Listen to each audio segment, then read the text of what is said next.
Bom, eu falei no final do vídeo anterior sobre uma vantagem, ou na verdade duas vantagens extras que os ingleses vão ter na relação com o Brasil depois da chegada da família real.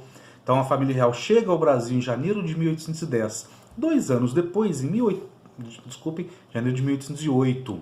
2 anos depois, em 1810, o governo brasileiro, na verdade o governo português no Brasil, assina com a Inglaterra dois tratados importantíssimos. Eram eles: o Tratado de Comércio e Navegação e o segundo, o Tratado de Amizade e Aliança.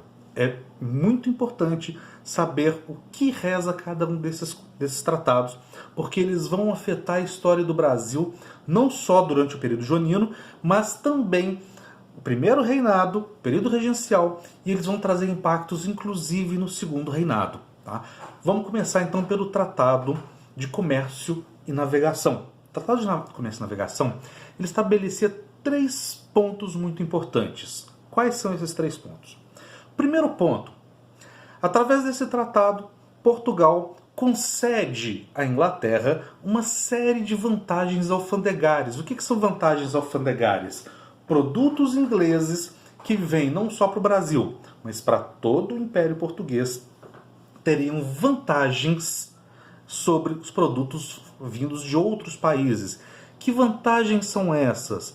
Esses produtos não tinham nenhum tipo de limitação, tá? Então pode-se vender a quantidade que for, sem nenhum tipo de fiscalização, mas principalmente eles pagavam menores impostos de importação, o que significa que eles chegavam nas mãos do consumidor final por um preço mais acessível, o que garantia ao mercado fornecedor inglês, às indústrias inglesas, ali naquele momento de boom da Revolução Industrial, um grande mercado consumidor. Então era uma grande vantagem.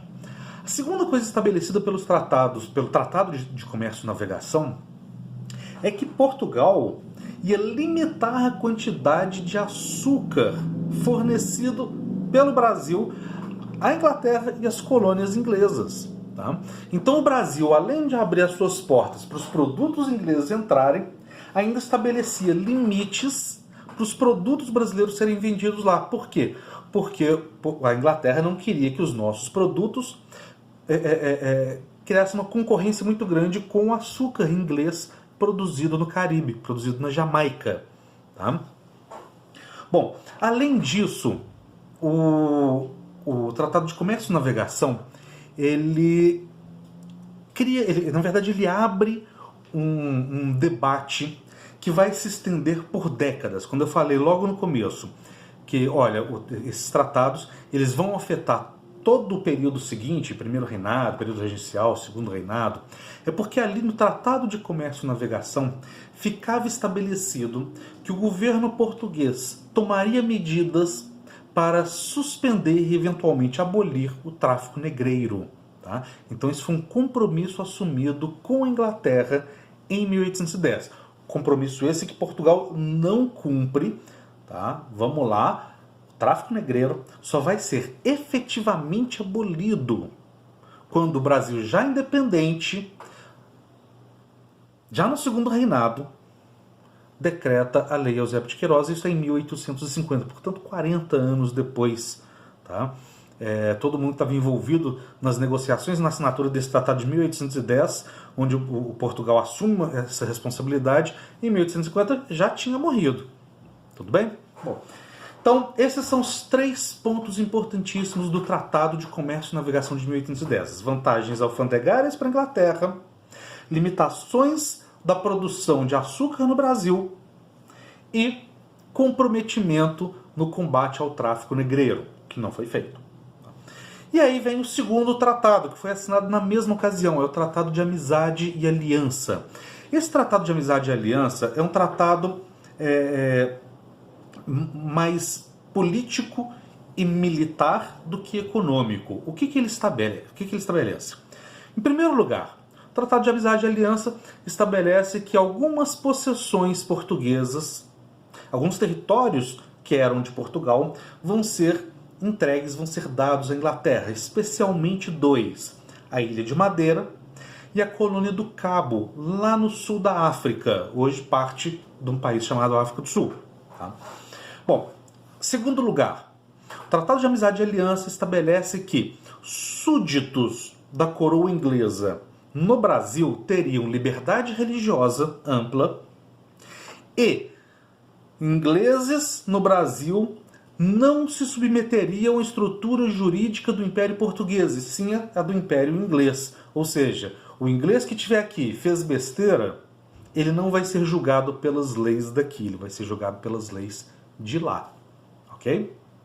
Bom, quarto ponto, então são 3 pontos até agora: a concessão de territórios, Cabo e Madeira, liberdade religiosa para os ingleses e não submissão à estrutura jurídica portuguesa no Brasil. Tá?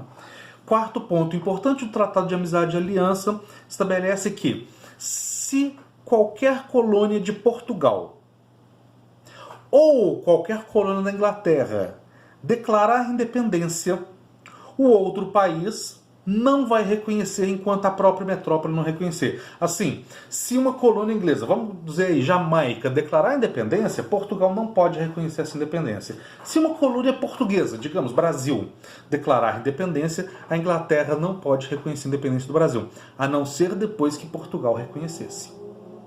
Ok? Bom, quinto ponto importante do Tratado de Amizade e Aliança: o Brasil cede locais, pontos estratégicos no nosso litoral para a Inglaterra usar com fins militares. Tá? Então nós perdemos a nossa soberania, né, do litoral brasileiro, porque agora a Inglaterra pode mandar navios de guerra e fazer o que bem entender. Tá? E por fim, ficava estabelecido pelo Tratado de Amizade e Aliança que a Inglaterra se comprometia, porque por enquanto a Inglaterra está só ganhando, né? Ela não cedeu nada. Então aqui ela vai ceder. A Inglaterra assume o compromisso de combater as tropas francesas que vinham tentando invadir o território português. O general Junot, junto com tropas espanholas, invadiram Portugal ainda em 1807, fazem uma nova tentativa de invasão em 1808, entre 1808 e 1809, e depois, em 1810 e 11, uma terceira tentativa de invasão. Então foram 3 ofensivas, 3 tentativas de invasão francesa em Portugal, e nas 3 vezes Portugal foi salva por tropas inglesas. Essa era a contrapartida. Então, o governo português, nesses 2 tratados, faz uma série de concessões à Inglaterra, e em troca a Inglaterra usa o seu poderio militar para impedir o avanço dos franceses sobre o território português. Ok? Bom, além desses 2 tratados, uma série de outras mudanças vão acontecer no Brasil em função da chegada da família real.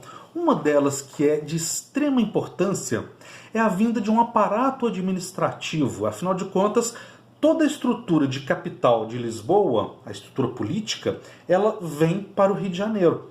Isso significa que o Brasil passa a ter uma composição de ministérios, secretarias, conselhos, órgãos jurídicos. Tudo isso, depois que o Dom João for embora para Portugal, vai continuar no Brasil. Tá? Então a criação desse aparato burocrático, desse aparato administrativo, é um dos principais responsáveis pelo Dom Pedro I, quando ele declara nossa independência, ele ter tido condições políticas de cuidar da unidade territorial brasileira. Nós vamos falar disso lá na frente. Tá? Então saibam que a manutenção da nossa unidade foi principalmente graças a esse período joanino, que funciona como uma espécie de amortecedor entre o período colonial e o período independente. O Brasil não é mais colônia. Ele já tem uma estrutura de política de país independente. Tá? E essa estrutura é que vai permitir depois, lá no primeiro reinado, que o Brasil comece a funcionar como um país soberano muito rapidamente. Tá, ok? Nós vamos ver também, já no próximo vídeo, uma outra mudança política importante, que os livros chamam de elevação do Brasil à condição de Reino Unido. Nós vamos ver exatamente o que é isso, tá? E por que isso foi importante e como que isso se liga ao contexto que acontecia lá na Europa em 1815. Então, até daqui a pouquinho.